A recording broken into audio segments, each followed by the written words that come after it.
It's Iain from RTO here. Welcome to Pick and Mix, and this week it's in the camera's view, or I can't remember what we call it now. And this week we're going to look at, it first came out on VHS video actually, and it's Pink Floyd live at Pompeii. Now this was a concert film directed by Adrian Maben that featured Pink Floyd performing in the ancient Roman amphitheatre at Pompeii in Italy. It's a typical set of that era of the band, and there is no audience apart from the basic film crew, and the main footage and around the amphitheatre was filmed over 4 days in October 71 using the band's regular touring equipment, including the mobile 8-track recorder from Paris. It was before they bumped it up to the 16-track post-production.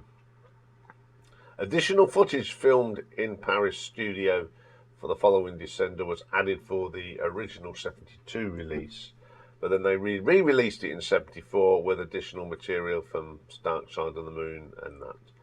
And the film has subsequently been released as on other formats, and in 2002 they did a director's cut, which has got a lot of original footage from 71. But today we're going to look at the one that came out in 71.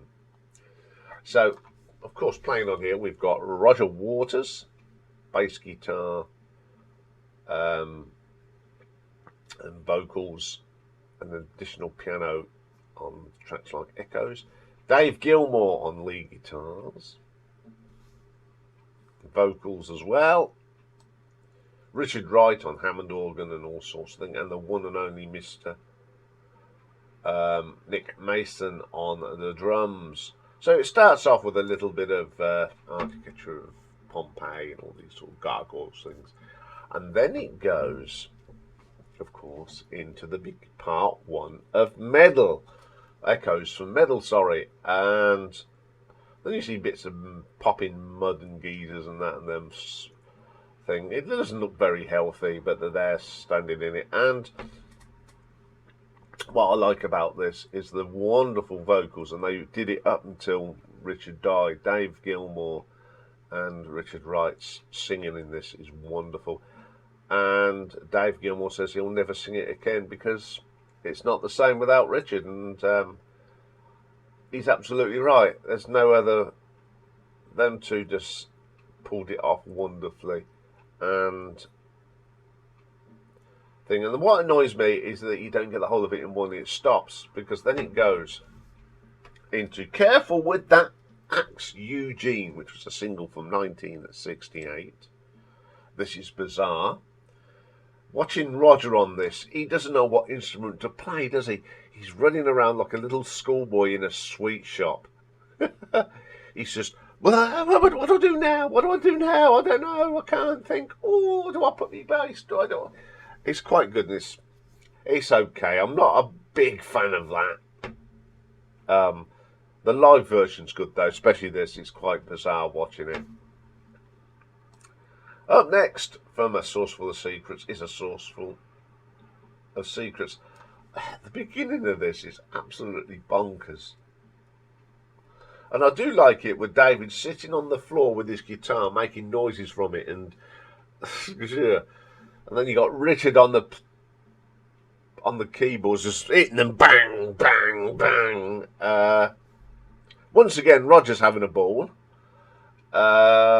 He has a real head fit with the gong, doesn't he?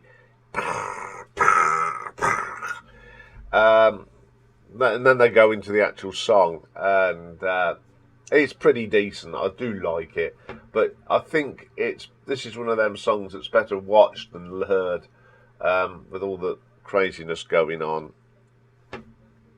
Then they do a great version of One of These Days from Medal, and I love watching this. And this just showed what a phenomenal drummer Nick Mason was on this. Absolutely amazing watching him on the drums on this. Absolutely brilliant. Up next, another song from A Source Full of Secrets, Set the Controls for the Heart of the Sun. It's an absolutely brilliant version of it. I love this track. It's so eerie, it's so psychedelic. It's a fine vocal from Roger. Brilliant, brilliant song. Then we have Mademoiselle Knobs, which for you and me is Seamus from Medal. It really cracks me up. I'm sure the harmonica really sets off the Irish Wolfhound. I don't know if he's going, oh, David, stop it. You're doing me ears in. It's a bit like when I put Seamus on now. Rocky doesn't like Seamus. He doesn't like the dog noises. And then they go back into Echoes and the finale of Echoes and Medal, which is stunning as ever. Okay, I've got one criticism of this. Why didn't they just let Echoes play from start to finish?